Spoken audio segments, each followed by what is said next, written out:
This is Governor Bobber. I like good day, doctors. George Allen here. Good day, doctors.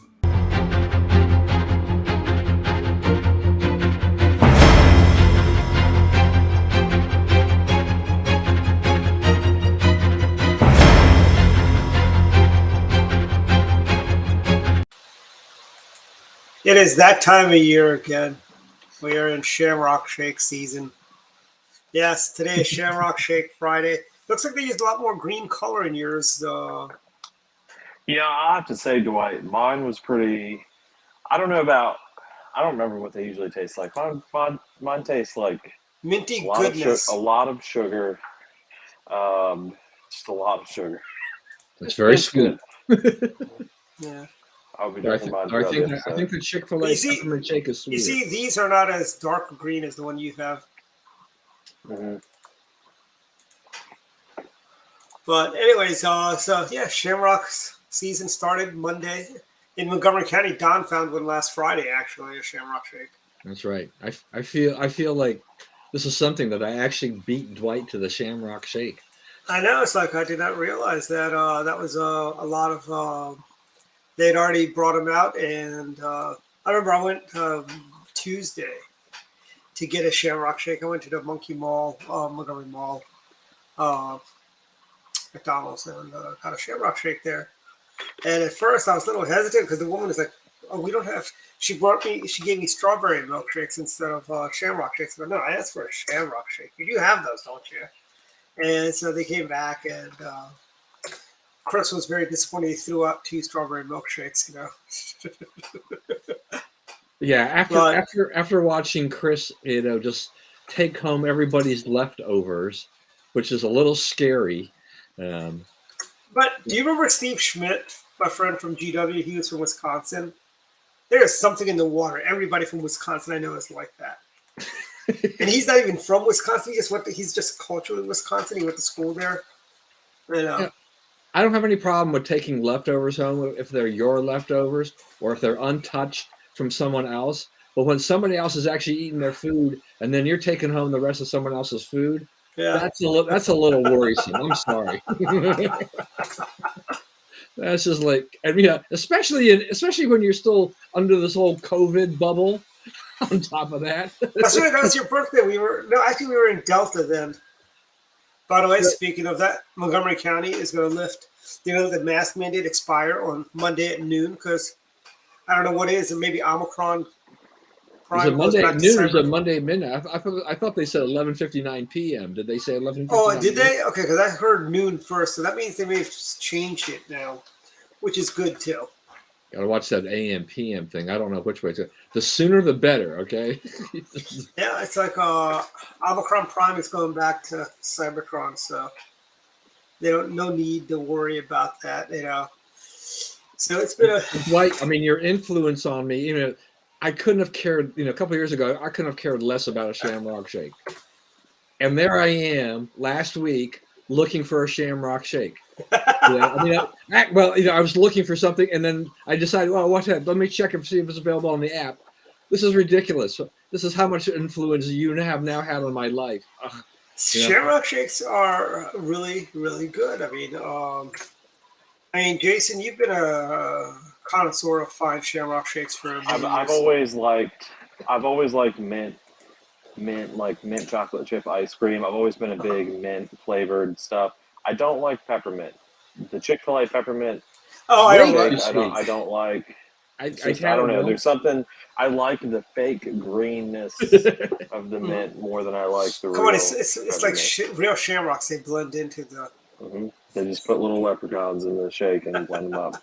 Yeah, I'm with you on the Chick-fil-A thing. I mean, I had it once because everybody said, "Oh, this is like great. It's only available during the holidays." Yeah. And I had one. Oh, it's like talk about sugar, sweetness, whatever. It was way too much. It's a little too sweet, I think. I had one the seasonal milkshake you got to go for Chick-fil-A is the peach in the summertime. That is good. Actually, I like their lemonade milkshake or whatever that thing they call it. That thing is disgusting. I don't know. You don't like the frosted lemonade? Oh no.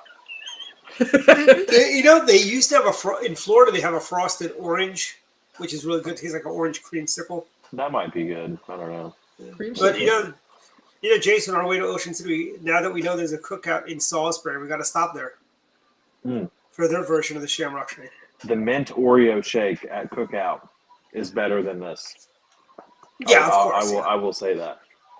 However, I think, and you can get a milkshake and a burger and a quesadilla and chicken nuggets and just a big, big bag of greasy fast food and a milkshake, and it's like $6. That's a really good price. Frankly. Yeah, it's very cheap.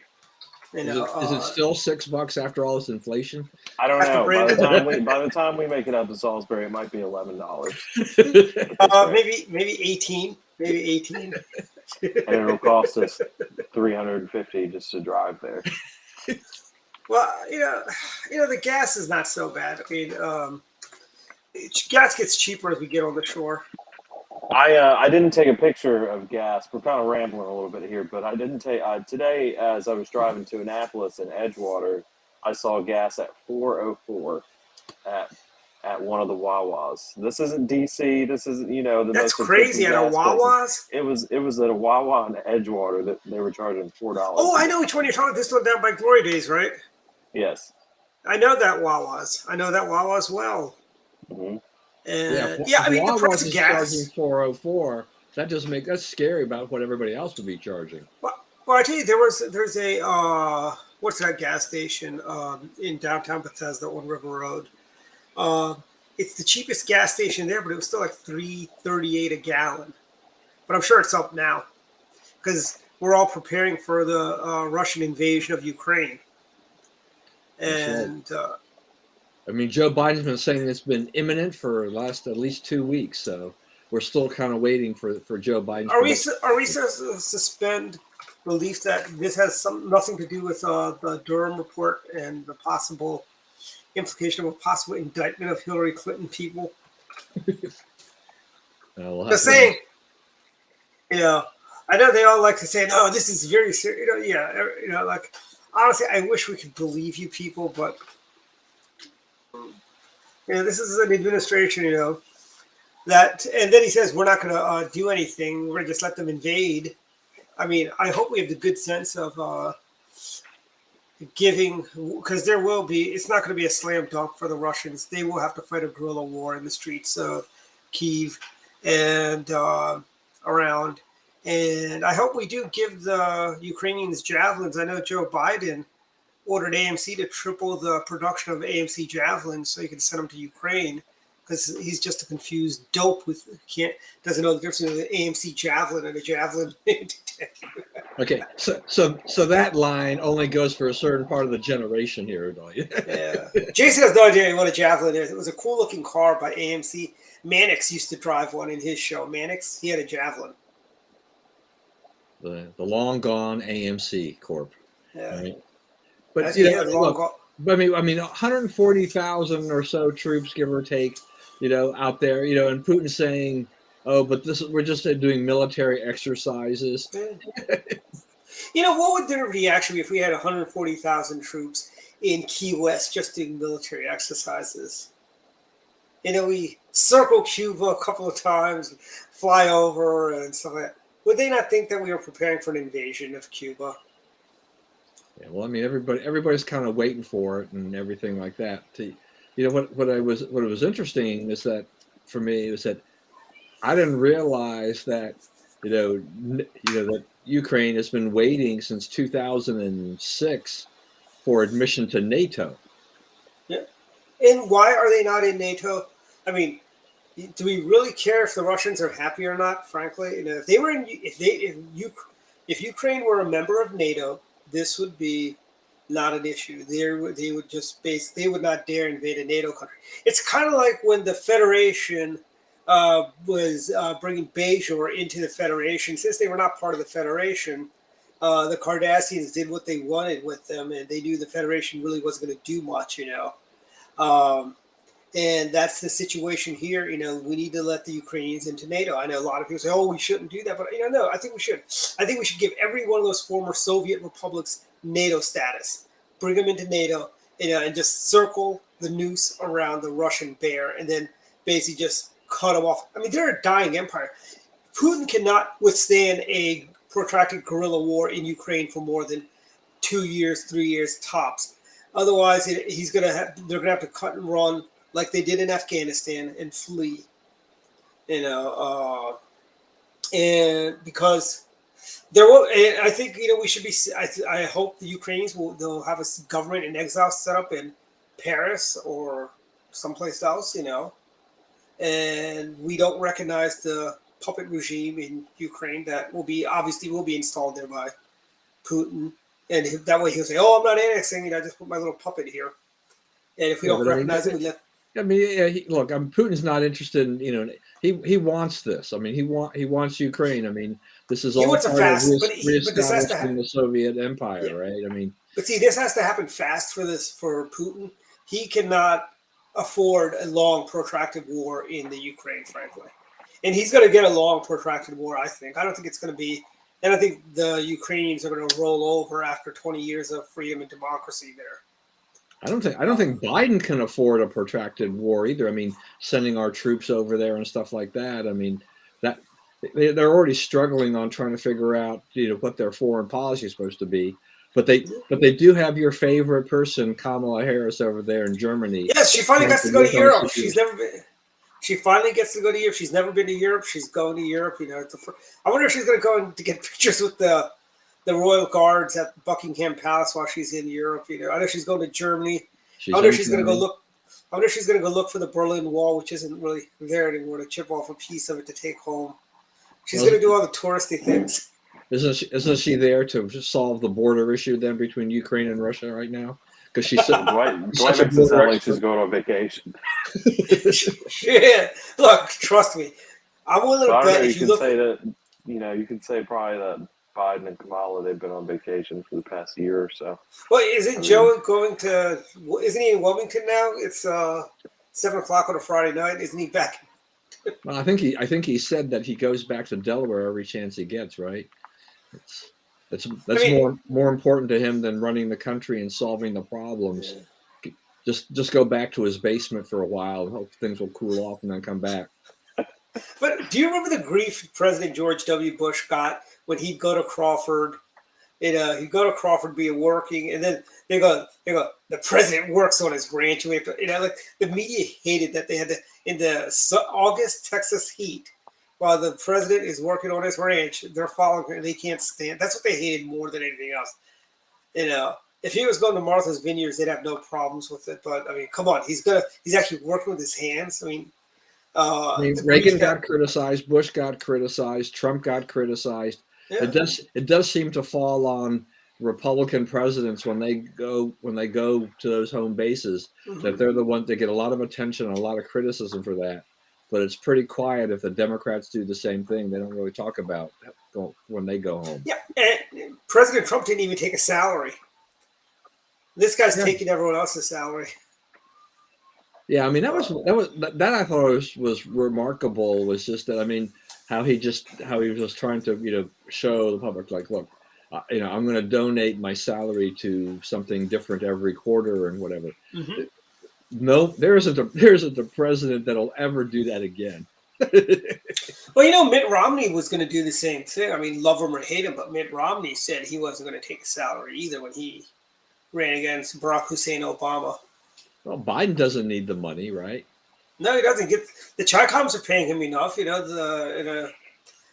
he Mr. 10%, or was it Big Guy, whatever they called him? But yeah, I was going to say, I mean, just this whole situation over there, it is kind of just bothersome for the Biden administration. They're struggling here on the home front, and they can't figure out what to do, with foreign policy and how to deal with this.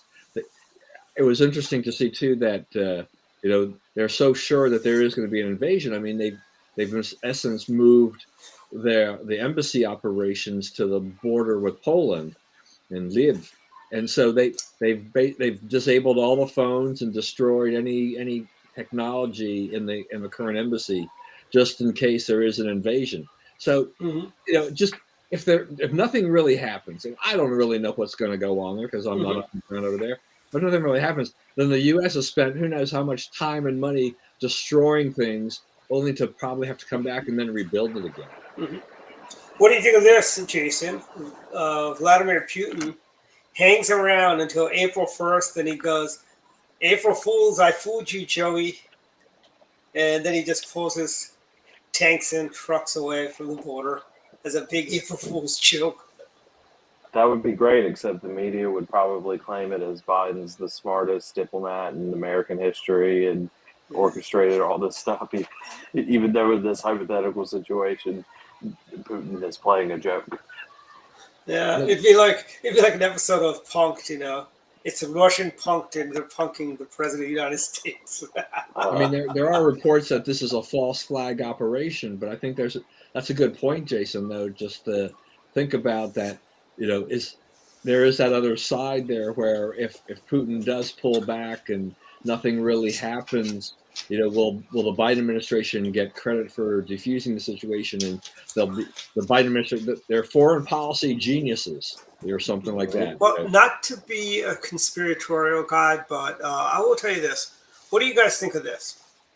Putin is throwing him a lifeline to give him a win because Putin knows he can deal with a fellow comrade, a communist socialist in arms, than deal with a Republican. So he's gonna he pulls back to give Biden a victory. I know it's out there, but stranger things have happened. You know, in this world, you might as well throw that out there as a potential thing going on there. Yeah. There are enough conspiracies theories out there that it's like, you know, maybe Biden and Putin planned this as a way to try to boost Biden because nothing else is going right in his life. Yeah. And I think one of the biggest problems is the fact that, you know, we can't trust this president. It's kind of like I remember your dad when he used to do the show at NET, and at the end you get to do a commentary that would be aired like after Direct Line, like the last 30 seconds of Direct Line, Paul Weyrich show. Your dad did a commentary about how, and this was, I want to say, around when Bill Clinton was bombing aspirin factories, maybe. But he goes, it's sad when you can't trust the president on foreign policy if it's real or if it's Memorex or something. He had some line like that in there. But, I mean, that's the problem with Joe Biden. We don't know if this is real or not. I mean, for all we know, this could all be, you know, him and Vlad could be planning this false, basically a victory, you know, celebration. Then who knows? Maybe they'll have a peace summit somewhere afterwards where Joe Biden can give away more stuff. You know, give Alaska back to the Russians or something like that. You know. You know, the other thing too, though, I wonder is that, I mean, except for the fact that, I mean, it's been, you know, big headline numbers and it shakes the faith of the stock market because I don't like these kind of unsettling situations. But I'm kind of wondering, and I haven't looked for this specifically, as whether or not, you know, how much of an issue this is with Americans, because I think domestic issues are far more important to Americans. You know, here we are in the past midpoint of February, so we're less than 9 months away from the midterm elections. Democrats are just floundering. You know, they can't find any real footing anywhere for legislation or anything like that. You know, they need really more of some kind of a win domestically. I don't know that, you know, when people go to the polls in November, that what happens overseas, unless it requires tens of thousands of troops and results in something that will look like it's protracted and will cost American lives, you know, soldiers. Like that.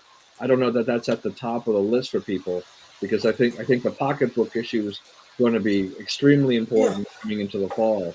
Yeah, and as I like to do, Jason, you've probably been watching, you haven't been on in a while, but I like to do my little trips to Safeway and just show comparison. Other Safeway today. Guess how much I paid for it? This is a 7.5 ounce bag. Guess how much I paid for this? $3.50. $3.50. Yes, that's what I paid. $3.50. You know, That's not bad. That's not bad. It is Cape compared to Cod, what- right? Isn't it? yeah, I know, but the Utz bags, which are about the same size, are about $4. that and like tortilla chips are like $4.50. Yeah. Everything is going up. Everything is so expensive. You know, and you don't try to buy ice cream because the ice cream shelves are pretty bare. I mean, they're sparse. There isn't anything really good there. And the price, I mean, I bought a box of Club Crackers a couple weeks ago. Same box today is like close to $4 a box. And it's not even a big box. It's those small boxes, you know. I think this is, Jason, you missed the late 70s and early 90s. I was a kid back then, but I do seem to remember you'd stock up on stuff just because you didn't know if the prices would go up the next day. And that was the problem. I mean, that was the problem of the 1980, you know, that early, late 70s, early 80s part was just that prices were going up. I mean, nothing like we've seen in South America and other places over the years where, you know, you have hyperinflation, you know, where things are just out of control. But you know, it was kind of a shock to the system. If you're trying to buy something, you would want to buy several of something because you thought, by the time I need more of this, it's going to be more. Now, and you can, non-perishable goods, you can do that to a certain extent. But if it's perishable, you know, you can't store, you know. But technically, this is non-perishable, Don. But I can't stock up on these because you know what happens if I stock up on these? And if I try to keep them around, they start to look like this. Well, stuff happens to sodas if you keep them around too long. No, but, you know, I could be wrong, but I seem to remember when I was a kid, we'd have, that was back, by the way, Jason, when sodas came in glass bottles. And we never you can still get sodas in glass bottles at some places. Yeah, if you don't pay way too much for them. Well, I mean, weren't the old glass bottles about 16 ounces each? Yeah. Or something like that? I mean, they were pretty good sized bottles back then. And these are 16.9. Yeah. Yeah. But my point is, I mean, our former engineer, whenever we're back in the studio, Bats, he's given up Diet Cokes because they're just so high. You know, I was telling him once, I was out in Columbia meeting with a great candidate for House of Delegates in District 9A, Jenny Feng. And Jenny Zhang, I'm sorry. And I was there early, so I decided to walk into the Lidl store. And I see they got 4 of the 12 packs, you know, of cans of sodas for $11. So I call up Bats. I go, hey, Bats, you know, you should head over to Lidl. You can get Lidl. You can go there and get 4 packs of sodas. He goes, what are you trying to do? I've been soda free for the last 30 days. You're trying to get me back when fall off the wagon. I'm like, I mean, you really can't beat these prices, you know. But I mean, this is kind of forcing people who don't like to diet into diet, like cutting down their soda consumptions, because you know, a 6-pack of these is $5.99. $5.99. You know. Yeah, I think there's some things that used to go on sale a lot that aren't because some of it is, you know, supply constraint. They can't get enough in the store to sell them, you know, in those sale packs. But there's not a lot of incentive when people are still buying things and paying the higher prices. I mean, inflation for a lot of these companies is a positive because you know you can increase your profit margins because people are willing to pay slightly, you know, higher prices. And knowing that, I mean, we don't have that pressure that keeps the cost down for the manufacturers, but it's rough. I mean, every time you turn around, you're just, you know, my wife does a pretty fair amount of cooking, and as she compares the price of just ingredients, things that she needs to cook stuff, you know, besides in addition to the meat. This bag of M&Ms used to only cost me about $1.50. Now it's $3. Yeah, well, I mean, look, you know, what's a staple for Asian diet, you know, in cooking? Rice. You know, we don't buy as much rice as we did when our kids were in the house, but we still buy a decent amount of rice. You know, and my wife is shocked that, you know, a 20 pound or $20 bag of rice that she used to buy, you know, less than a year ago, you know, you've got to pay at least $30 for that. So that's, you know, that's about 50%. You know, and that is not uncommon for a lot of products. You know, we've seen milk prices shoot up. We've seen eggs. A lot of the basic staples, things Yeah. that people need meat. You know, it's just way up. So it's real I mean, tough.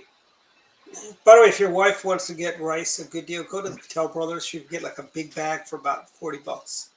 And it's still gonna be like $1 a pound, but that's still kind of high for rice, though. Yeah, I don't know. You know, with Asians, I'm not a rice person. everybody has their myself, so. preferences. So she'll only buy certain types of rice. She will buy the rice over at Costco. When they have certain type of rice there, but most of the time you just wind up at an H Mart or a Lotte because they have lots of rice. But it's just gotten, everything like this has just gotten so expensive to do. Jason, you're a millennial, you know.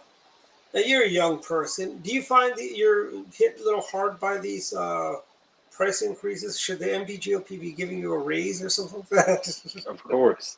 I always need a raise.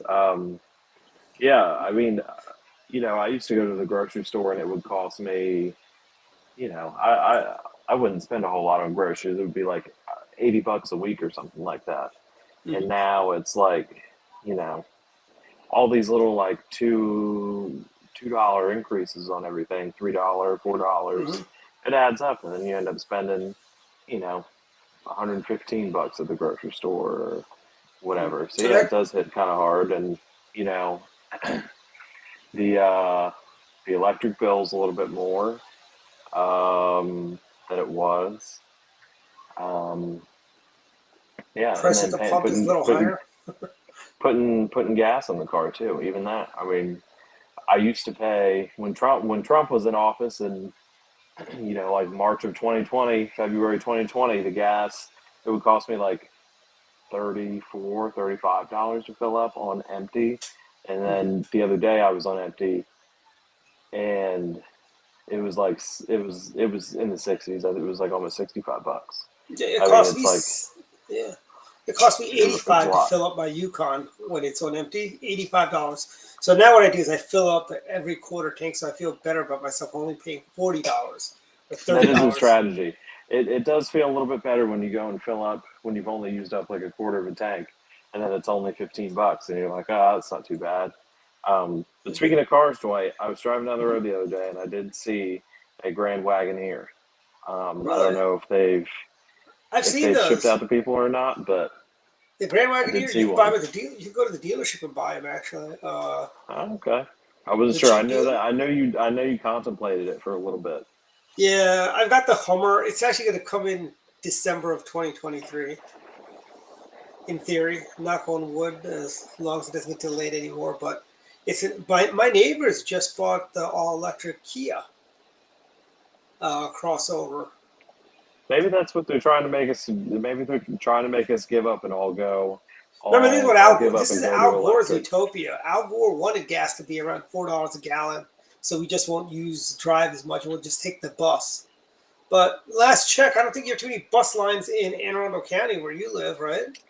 I would have to, I guess, ride a bike about 15 miles and then catch the bus from there. I mean, the only bus that we have is the Greyhound? The like MTA commuter bus that goes from Annapolis up to Baltimore. And then they have like a little Annapolis transit bus that goes, you know, in a loop around the city, but that's it. In summertime, you have those rickshaw drivers that take the pedal bikes, you know, where they pull you up wherever you want to go. Yeah, but that I don't know if that's not really the public transportation they're thinking of. Maybe we could all, I don't know, maybe we can create a boat, some sort of boat water thing that can transport me to Annapolis cheaply. Well, there was a guy that wanted to actually do a ferry service from down by Rappahannock to DC, bring the ferries in at Fletcher's Boathouse, but he never got the permits for it. But that was a great idea. I thought that'd take a lot of cars off, you know, off 95. But yeah, I mean, transitioning a little bit. I mean, we talked about Russia. I mean, and then you had the Olympics are over, and so is Whoopi's suspension on The View. The Olympics are over. I think they're winding up. I never really they're not over yet? on, so I don't know. I wouldn't know. We have the closing ceremony. Is it tonight or something like that, or they've already had it? I don't know. we're coming very, very close to the end, but I don't know. I mean, the U.S. doesn't. This is not the strong suit for the U.S. as the Winter Olympics. We're not great on a lot of those sports, and So you some of got our the doping. You got Russians that are doping their players. Who are doping. And yeah, and that was too bad. I mean, I think this young skater, this just shows the system, the Russian system. I do tend to think that she's more of a victim of this, that getting it into this training program and they're giving her these drugs, but that test, she took that drug test back in like December, and then they only just after basically she wins the first competition, they say, oh, by the way, she had this banned heart medication substance in there. A 15-year-old had heart medication, was taking some kind of heart medication. It's like, what in the heck's going on? And then then it blows up to, well, if she wins anything, if finishes for any medals, then they weren't even going to have a medal ceremony because of the controversy over this. And then she winds up having like the worst performance she ever had, stumbles and finishes out of the medals, and her coach, and then everybody on the Russian side, they give her the cold shoulder, they scold her and all this kind of stuff. And what are they doing anyway? These guys were already, the Russians weren't competing as the Russians technically, right? Yeah. Because they'd been banned for doping to begin with, but they were allowed to compete as the Russian Olympic Committee, the loose federation. You just don't get a national anthem and a flag. It's like, come on, IOC. This is kind of ridiculous. I've loved the Olympics, since I was a child, but I'm just beginning to shake my head about the IOC and how things have been going, and the fact that Beijing got it. That there was some stuff going on here to do it, because that's not a winter venue at all. The last Olympics that I actually got into. Sorry, Dwight. My favorite was, I think it was like downhill skiing or something, when they were skiing and in the background you just saw the nuclear reactors in the background of the city. It is, it isn't like Salt Lake or whatever, places that actually have snow and people actually come here to do this. It was just like they just propped it up in the middle of this big city. And the only area that has snow is the area that they needed to have snow, right? Because it's a new Olympic sport. It's called mud skiing. Yeah, I mean, it snows something like 8 days a year there, so it's just unbelievable for what they've done there with this Olympics. I think, unfortunately, a lot of people kind of turned off by that, and then COVID and some other things kind of affected us, because our men's hockey team didn't do badly considering the situation they were in, because it was either young college people or some old NHL wannabes and stuff like that, people, because the NHL said they weren't going to send any NHL athletes into the Olympics with all these protocols and everything like that. So the U.S. didn't have the same type of team that they normally would have had.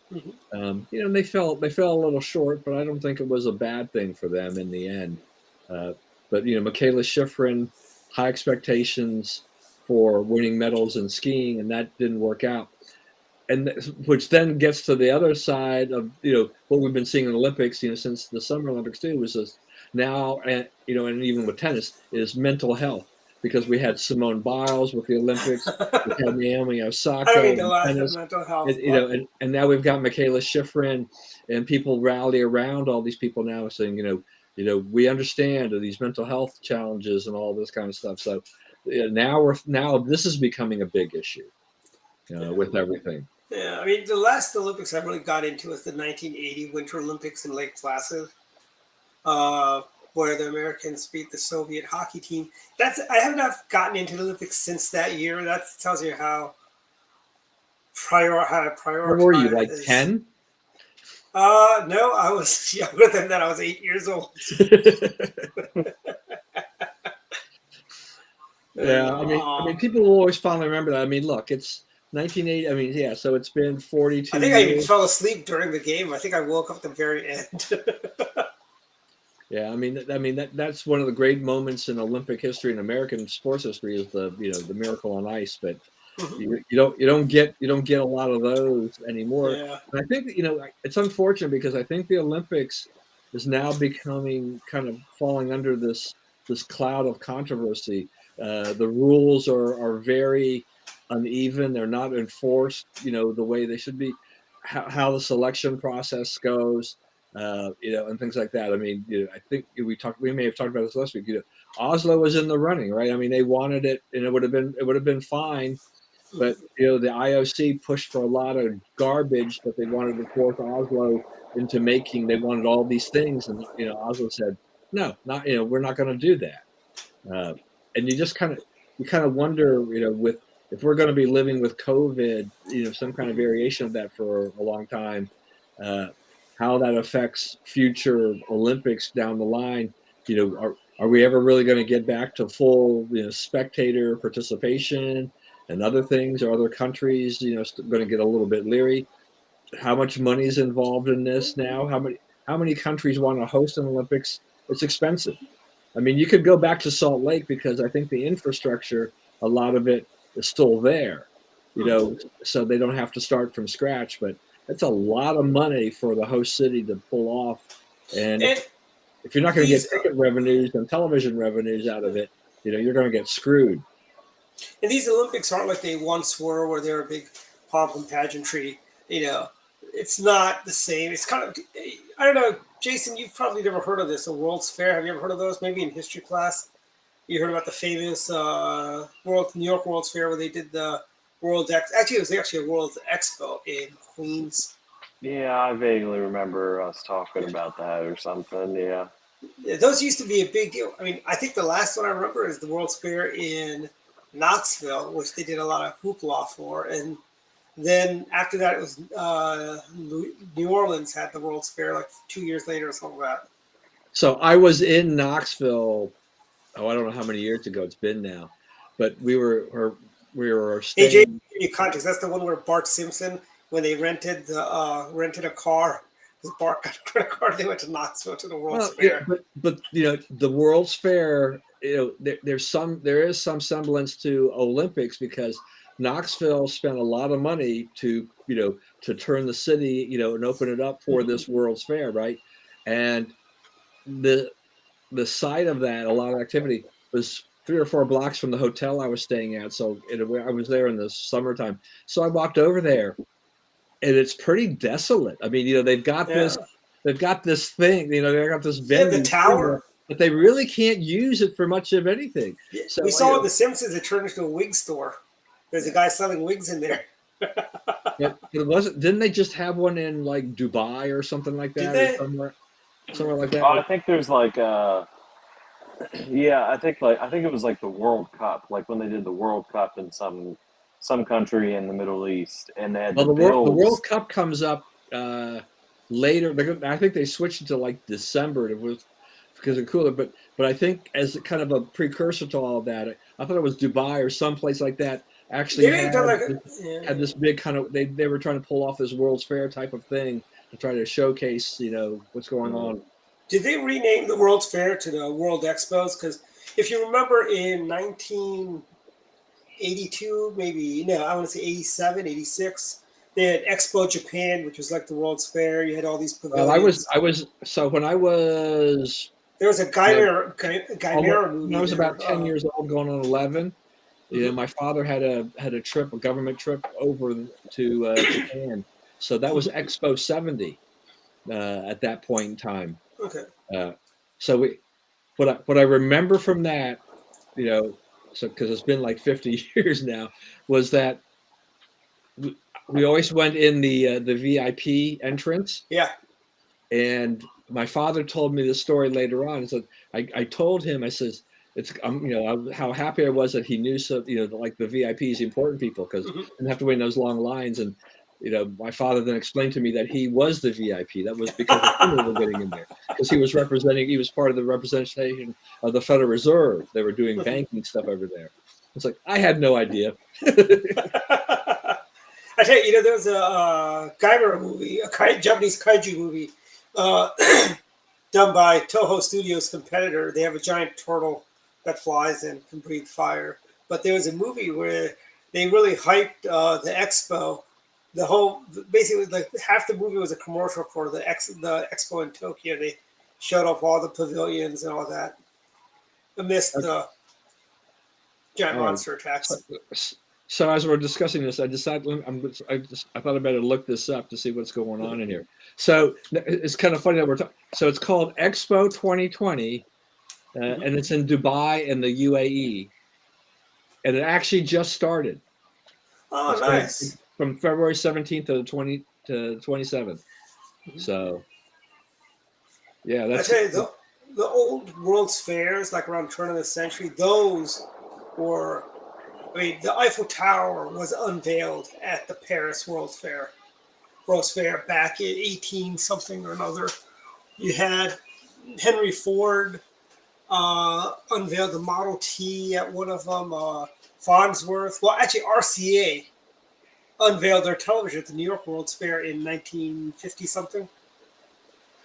But by the way, Jason, I've got a viable U.S. Senate candidate for us, and it's not Governor Hogan. Okay, that sounds good. Ryan Is Zimmerman. Ryan Zimmerman just retired. He lives in Maryland. Oh shoot! But he doesn't have. He's not doing commercials from space. Who's doing commercials from space? No, I see you didn't get the. Oh, I saw the email. I just didn't click the link. I thought it might have been one of those spam. Is Ryan Zimmerman a Republican? He's friends with Jim Shalek. is His he really? family's his family's like really close with Jim Shalek, our next Attorney General. I told Jim we should invite him to. Jim's got a fundraiser he wants to do in March. I should invite Ryan Zimmerman. He'd be a great headliner. But if I'm Ryan Zimmerman, why do I? If I just retired from my almost 20-year baseball career, made $200-some million just on playing alone. Who knows how much he made on how's this? endorsements and stuff. What does he want to? Yeah, what does he want to be U.S. senator for? He can just sit around and drink Shamrock shakes and Just not have to stay in shape, and he could relax for the rest of his life. he's got There's he's two got things. he's got Actually, you know what he foundation. could do? He could move out of the expensive D.C. area, and where his buddy will get him a nicer house. He could move to Hagerstown, or he could move. He could move in next to Cal Ripken in Indianapolis. He could be Cal's That's neighbor. true. He's another one. I think Zimmerman would stick around for a while at least, because not that he would get into politics or anything like that, but he's got his his foundation that fights MS and everything like that. But he could fight it from the floors of the Capitol. He could fight MS. He could put out legislation every year to fight MS. But he'd just be a great. He is Mr. National. I mean, he's always. I think for the rest of his life, he'll always be attached to the franchise. People are going to have a very high. If you get into politics, sometimes that just. For a guy like that, I don't know that helps him at all. Just ask Kirk Schilling how that's worked out. Well, Schilling has just been very vocal about a lot of things. Okay, I mean that's just Zimmerman's been a pretty quiet guy and just been the great community service, kind of the guy that I think everybody really loves. That even through all those injury-prone years, you're like. I mean, he's kind of a less popular Cal Ripken. He's no Cal Ripken, but he's kind of like the best. I mean. He's actually one of the original expos because he came down here. I remember he did the Capital One. Well, actually, maybe Chevy Chase Bank back then. But he used to do the commercials with him, how he was looking for a new bank when he moved from Montreal to Washington. I thought Zimmerman was the first guy ever drafted by the Nationals. I thought. Yeah. I thought he played for the Expos. No. He started his career with the Nationals here. Oh, okay. It was like 2004 or something like that. The more you know. Yeah, I'm an Orioles fan. I mean, and that's, I mean, Zimmerman's career is one of those things. This is a kind of career, one team for your entire career. Mm-hmm. That was something I saw as a kid. Once free agency came into play, it's very rare for one player to spend their entire playing career with their one team, because there's so much money being dangled out there. Mhm. You know, By the there's New York well, Yankees. he only goes so far. But I think Zimmerman, he liked the area. The team paid him, reasonably well for his services for what he was doing here. Unlike And that guy I think Bryce he's a Harper, great right? good out there. Who was a big flash in the pan, Bryce Harper. Oh, come on! Look, Bryce Harper had an MVP type season this past year. Okay, he put Yes, up he great. did. He put up great numbers this year. But yeah, I mean, I don't cry over Bryce leaving. I mean, we won a championship without him, so it's Hey, fine. look, him leaving is fine because it makes the Orioles look all the better. By The the way, the Nationals just need to, whenever baseball decides to return, whenever they figure out all this nonsense, the Nationals have got to really decide how much money they want to offer Juan Soto and not lowball the guy. Okay, I think it's one thing to let Harper go, it's another thing to let Rendon go. But I mean, if you want a cornerstone guy for your franchise, you cannot let Soto go anywhere else at this point in time. agreed. So and they did kind of lowball him already before everything went out there. But hopefully that was not something that is going to be their final offer. If you see all the money that's being paid to all those other free agents, Soto's agent is Scott Boras. This guy gets huge contracts. Scott Boras is probably like, "Are you kidding me? You're offering me an average annual value of less than $30 million. You're going to have to go to 450 to 500 million before we even would consider your offer." So that's where I worry about the Nationals. Is just that. By the way, the silver lining in the baseball, tight.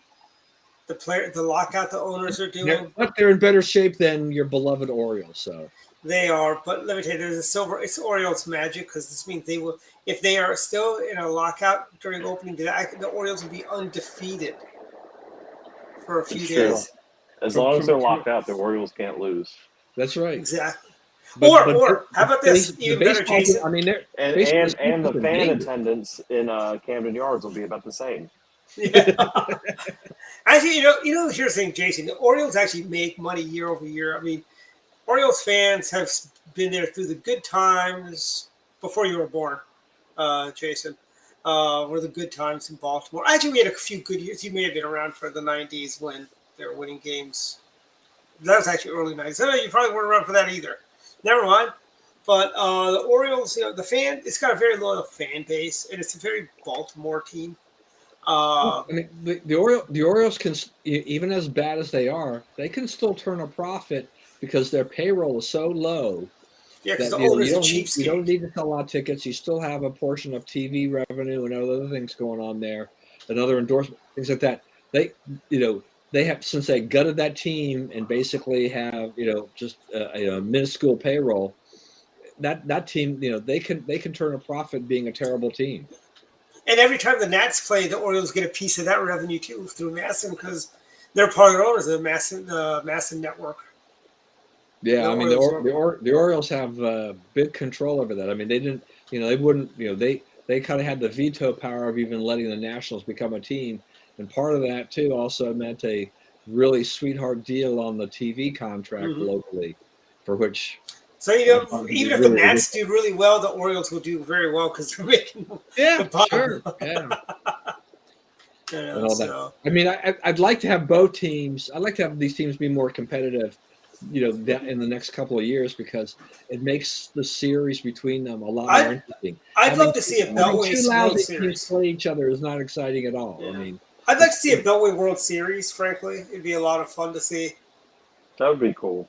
That'd be cool. It wouldn't do a lot for TV ratings, which is what everybody, which is what the networks want. Is that you want major markets for both teams to do that, but you don't always get that, right? But the NFL had a bonanza, right? They got the Rams in LA. Yeah. By the way, I want to just say, the Democrats have caved on the vaccine passport in D.C. I think it's phenomenal. Montgomery County, the Democrats here have caved. This whole thing, to me, is crazy, Dwight, Jason, because DC put that thing into place to begin with, and then they finally decided, okay, we're going to do away with both the masks and the Vax card, and yet there was that DC council member that tried to bring it back. She's And now they still have blocked- the kids are she's still now wearing blocked it. masks. It's like, are you nuts? And I'm still waiting for the University of Maryland to go and drop the Vax card mandate at their games. I mean, I went to a game with a friend of mine because he's got season tickets, and I haven't seen this guy for like a year and a half. So I thought, okay, I'm going to bite the bullet.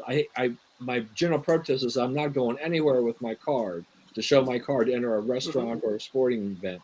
But because I haven't seen this guy for a while, I did that. But I think one of the after effects, Maryland, I couldn't tell you exactly what the deal was. I mean, Maryland's men's basketball team is pretty bad this year, so that's one factor. But in that We never should have left the ACC. We never should have left the in ACC. that section where where a lot of season ticket holders are, it was like 80% empty. Yeah. And the students weren't coming out either.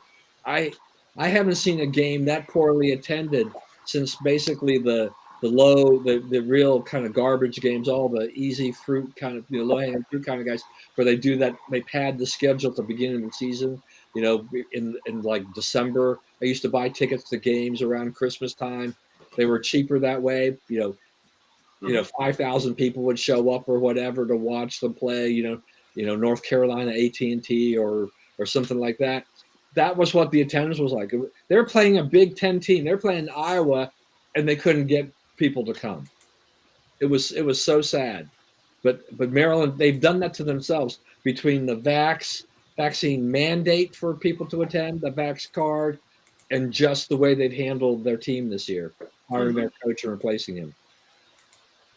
And I think, one of the other problems I think we have with these, like Montgomery County, the mask mandate goes off at noon or midnight, whatever.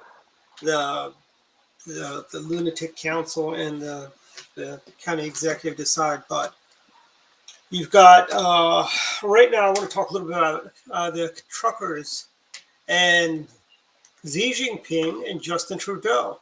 Justin Trudeau looked at how the Chinese would deal with protesters. He's taking a page out of Xi Jinping's playbook on dealing with. I mean, he's arresting these people. I'm waiting for him to turn the water cannons and roll the tanks out and do a Tiananmen Square type thing. Where are the free speech folks on the left in America that speak out against this kind of tyranny?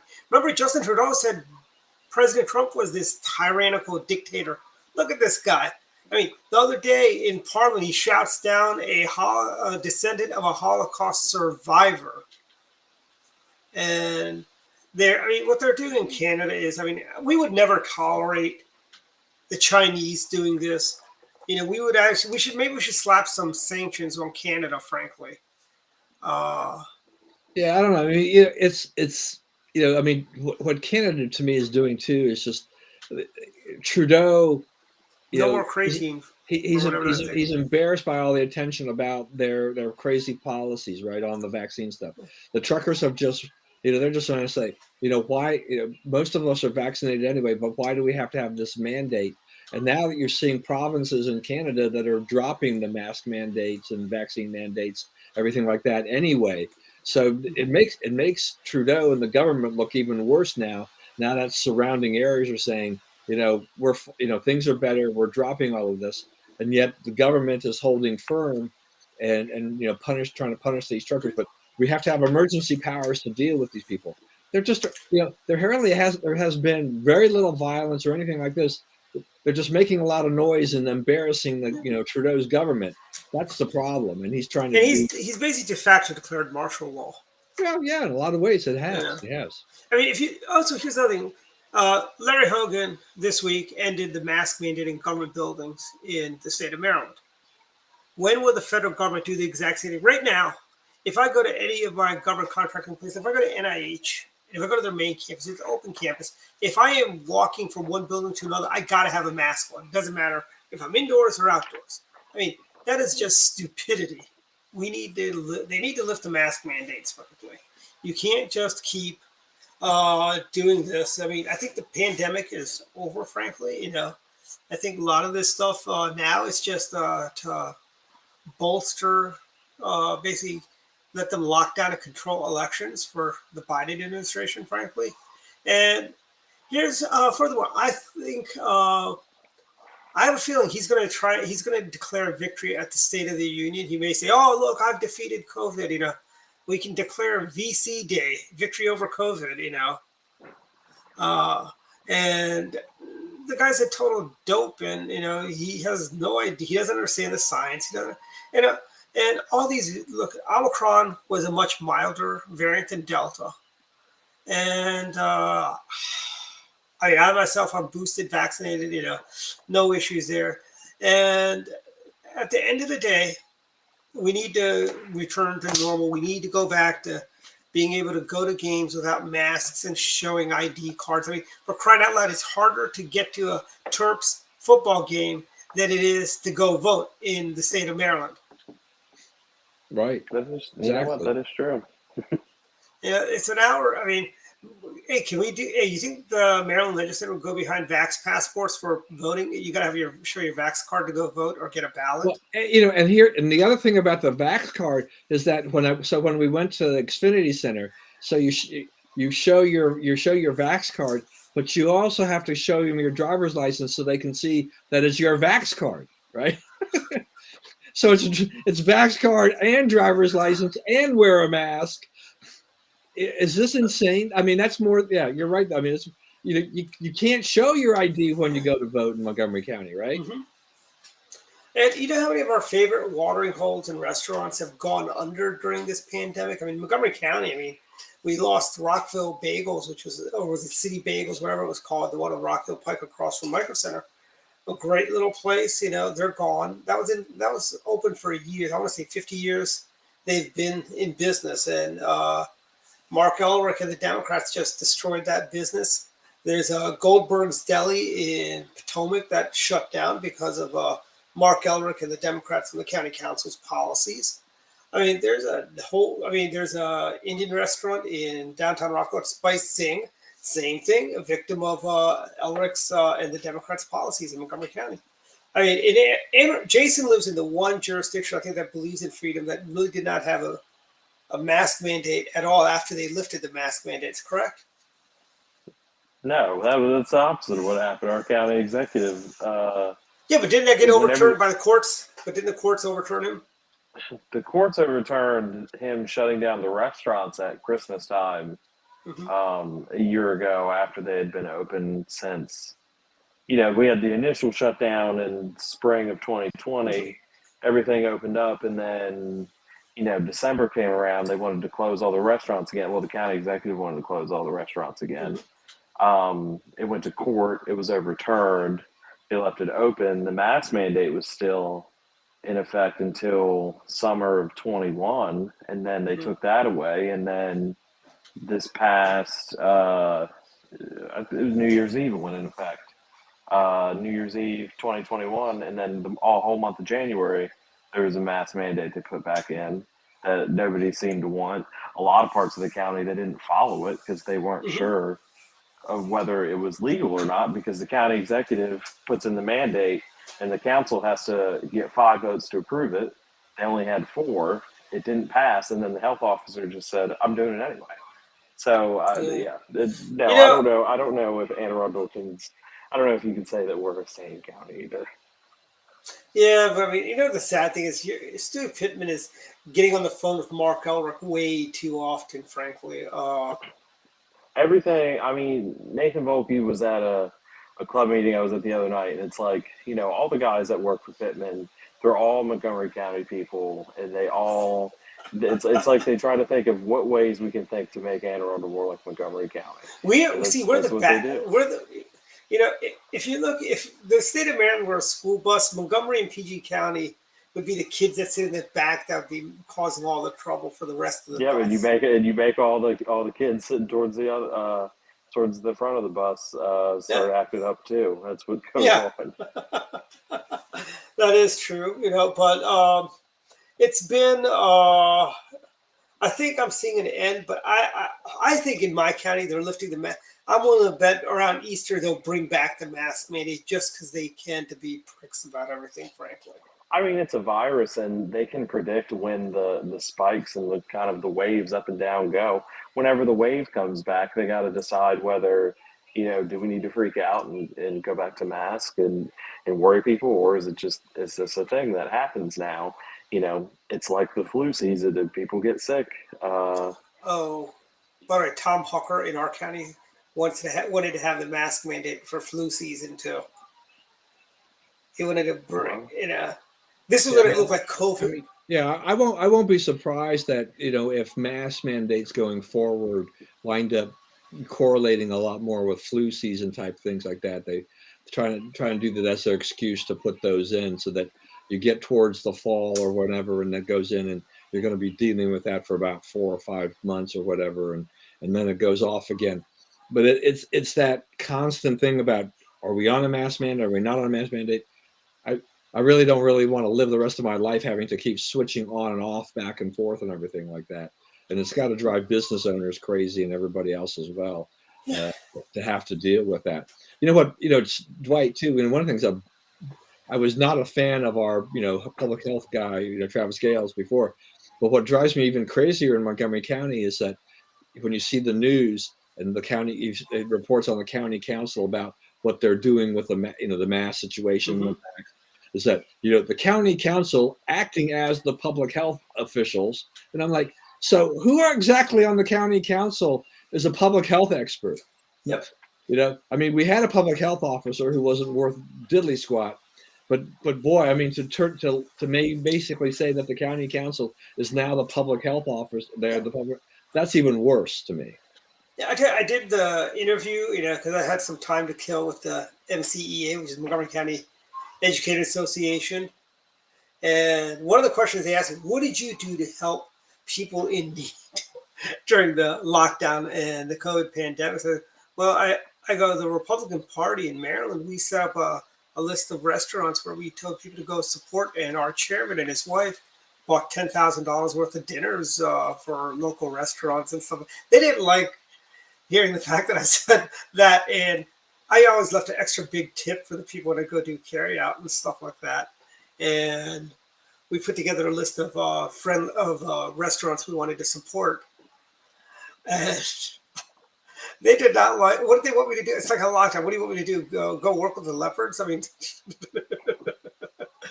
but it's a lot of fun talking to them. I'm going to be talking to the county employees union. I think it's going to be just as much fun, and I should record them too, like I did the teachers to get their questions. And the best one is I made a comment and one of the teachers rolled her eyes. And we are at final thoughts. Jason, let's start with you. Final thoughts. I'm just gonna, if anybody's still with us and still watching, and if you're a fan of this show, you could come meet several of the doctors when I have my fundraiser on February 28th at Glory Days. What time? For a clerk of the court in Anne Arundel County. It's at 6 p.m. Ends at 7:30. You get to go home, be home before 9. Tickets are $50. Kept it cheap. Just want everybody to come.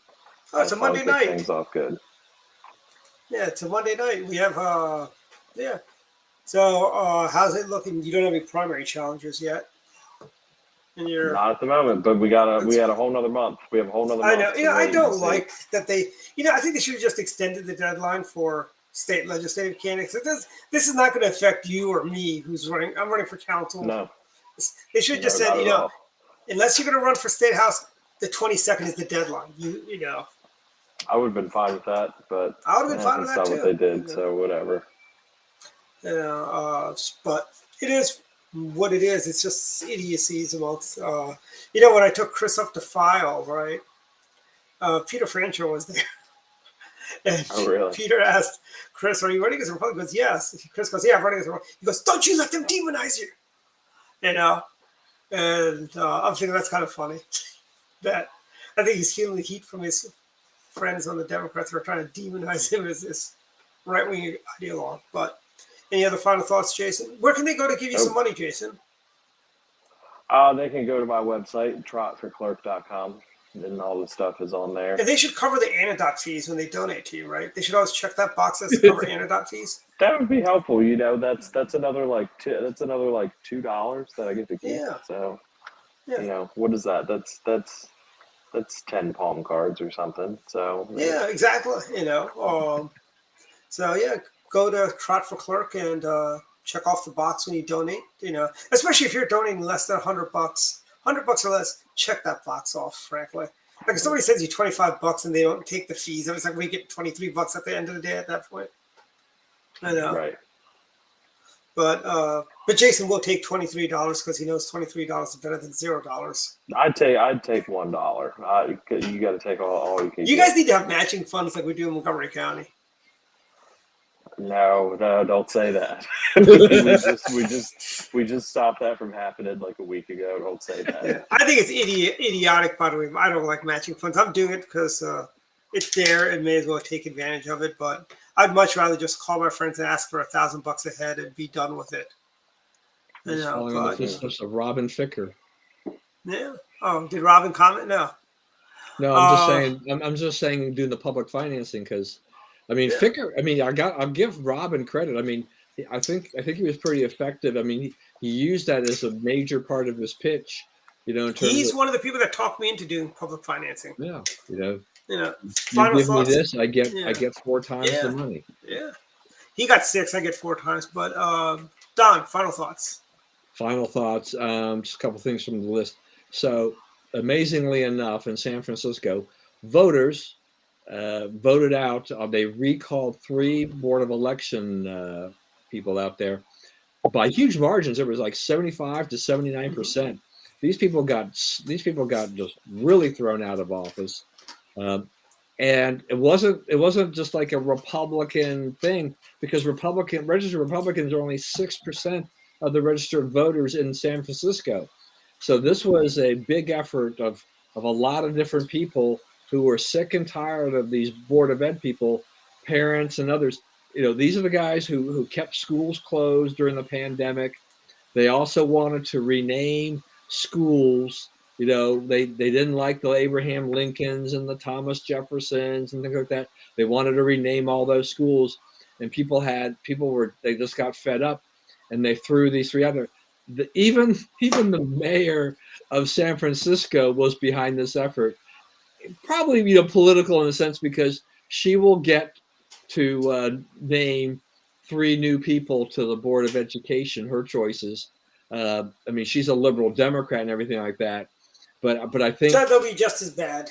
But yeah, but I think she's also saying like, we can't have students not being in school, and the enrollment is falling, which also means there'll be fewer federal dollars. People moving on to charter schools and private schools and things like that. That's not good for the teachers' unions and stuff like that either, right? You would think some that. If you're really interested in education, you'd want to keep the schools open. But the Board of Ed in San Francisco had a whole different idea, and they really got their comeuppance on that. Now, whoever gets appointed has to run for re-election in November. So there's no guarantee that some of these people who got thrown out of office won't try to challenge and win back their seats. But I think it's something that you see. If you can see it happen in liberal San Francisco, it'll definitely light a fire, I think, in other areas where they'll say, if you have an elected Board of Education and you can follow the rules, and then you can recall them, you may see some other recalls going on here and there and other locations, which I don't think is a bad idea based on what we've seen over the past 1.5 to 2 years with that. And then what I think, Don, if you're thrown off by the people, you should have a timeout and not be allowed to run for 1 election cycle. If you've been thrown out, don't run. You don't get to run to the next cycle. You can't run the immediate cycle. You got to wait 2 years before you can run for office. I don't think that's actually a bad idea, I'm actually coming around with thinking of doing term limits we need to have term limits for Central Committee members. I think we've got That's an interesting proposal. I think we should have because I think the Central Committee And I think this more applies to our committee because we've got a bunch of do-nothing deadweights who think they know everything and they're not doing anything. But, are you done with the final thoughts? I think I just rolled into Yeah, no, my go ahead. final thoughts. Go ahead. I'm Yeah, fine. my final thoughts is, one, I think subcommittee members, we've got some great people on central committees that should be there for as long as, but then we have some people that do. I would love it if we could raise the fee from $10 to $100 to file to run for central committee to, let's make it a little bit, let's not make it that any dimwit with $10 can put their name on the ballot for central committee, I think we should make it $100 and $100 or 1,000 signatures. You could pay $100 or you can collect 1,000 signatures to get your name on the ballot. That's how it should be. What's the filing fee for office in Maryland now? Let's see. County council is $25. Central committee is $10. State senate is 50 or 100. It's all cheap. I mean, I think state senate is 25 or 50. Because I think I paid. So, I mean, the highest one is governor, and that's only $250. Yeah, because I think I paid $50 in 2010. Yeah, that's what I think it is for senate. I mean, you probably paid 25 for clerk of the court. 25 plus my 10 for central committee. Yes. Yeah. That's another thing. I think if you're running for 2 offices, you should only have to pay one fee, frankly. Yeah. That's another thing. Well, some people don't want you to be able to run for 2 offices. Yeah, and those are that's usually another the thing. pranks. My final thoughts is, we should think about that, and I think we should really, and this is for all our central members that are watching, let's file moral perpetuity. We had a certain central committee chairman who gave $10 to David Blair's campaign as a big middle finger to the state party. I think that particular chairman should be censured. I think we need to pass moral perpetuity because this is just like in your face, it's like, look, I'm giving money to Democrats. There's not a thing you can do about it. And I'm sorry, when you do flippant stuff like that, we should basically just censure you, frankly. Because that's the worst we can do, unfortunately. And I think we need to pass moral perpetuity this at the Ocean City Convention. So, and everyone, as Jason is trying to tell us, he's falling asleep. Come on, Jason. You're like 22, 23. I mean, you should. It's a wild Friday night, man. I don't know. When I was your age, you got me to drink a belly full of mint milk, so now I'm ready to go to bed. Okay. Good night, everyone. We'll see everyone next week. And Jim Shollick has a fundraiser in Annapolis. A lot of notable people on there. And Jason, hang on. I'm going to ask you something after we get off. Good night, everyone. Okay. All right.